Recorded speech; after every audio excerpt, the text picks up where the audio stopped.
The first time she appeared at the edge of his land, the sun was burning low and red, and the dust rose around her boots like a warning. Eli Mercer noticed her because nobody ever came out that far unless they were lost, desperate, or both. He had learned that lesson the hard way. So when he saw a woman standing by his old hand pump, cupping water into a chipped tin mug, he assumed she would drink, thank him, and disappear back down the road like everyone else did.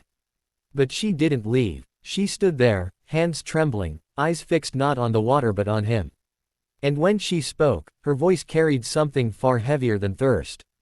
"I don't just need water," she said. "I need you to teach me how to use my hands, or I won't survive." Eli was a lonely rancher by habit, not by accident. Years earlier, after drought, debt, and a family that drifted away when hope dried up, he had chosen isolation because it hurt less than loss. His ranch was rough, functional, and quiet. The kind of place where hands mattered more than words. So when the woman, her name was Mara, asked for help, his first instinct was to refuse.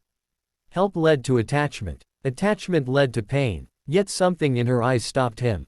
They were not pleading in the way of beggars. They were determined, frightened, and proud all at once. He nodded once and told her she could stay the night. One night only. Mara's story came out slowly, like water from cracked earth.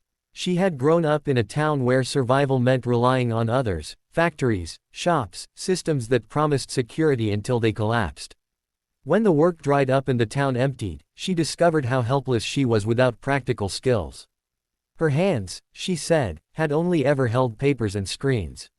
Now she needed them to build, fix, and create, or she would be swallowed by a world that no longer waited for anyone. The next morning, Eli put her to work before doubt could creep back in. He showed her how to split firewood, how to brace her stance, how to let the weight of the axe do the work. Her first swing missed entirely. The second barely chipped the log. By the 10th try, her palms were blistered, and tears streaked dust down her face. Eli almost told her to stop. Instead, he showed her again, slower this time, guiding without touching. By sunset, she split her first log clean in two. That small victory lit something inside both of them. Days turned into weeks. Eli taught her how to mend fences, milk goats, repair a broken hinge, and coax stubborn soil into growing food. Each lesson carried frustration. She failed often, scraped knuckles, bruised pride.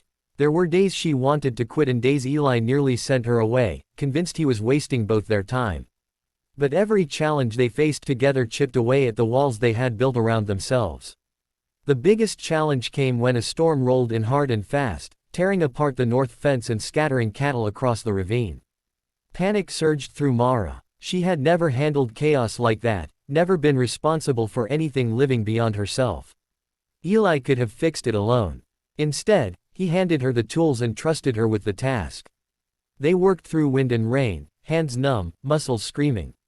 Mara's fingers fumbled with wire, but she kept going. When one of the cattle slipped and nearly fell, she reacted without thinking, pulling, bracing, using her strength in a way she never believed she had. When the storm finally passed, the fence stood, the cattle were safe, and Mara collapsed into the mud laughing and crying at the same time. That night, by the fire, Eli realized something had changed. Teaching her had forced him to remember his own worth. He wasn't just a man hiding on a ranch, he was someone with knowledge that mattered. Someone who could help another human stand on her own feet. Mara faced her own test soon after. A trader passed through, offering work in town, easy work, familiar work. It would have been safer, cleaner. She wavered, afraid of the loneliness and effort that ranch life demanded. Eli said nothing, knowing the choice had to be hers. In the end, she stayed. Not because she needed him, but because she no longer needed to run. Months later, Mara stood confidently at the workbench, repairing a saddle without help. Her hands were scarred now, strong and steady. She thanked Eli, but he shook his head. "You taught yourself," he said. And it was true. He had only shown her the way.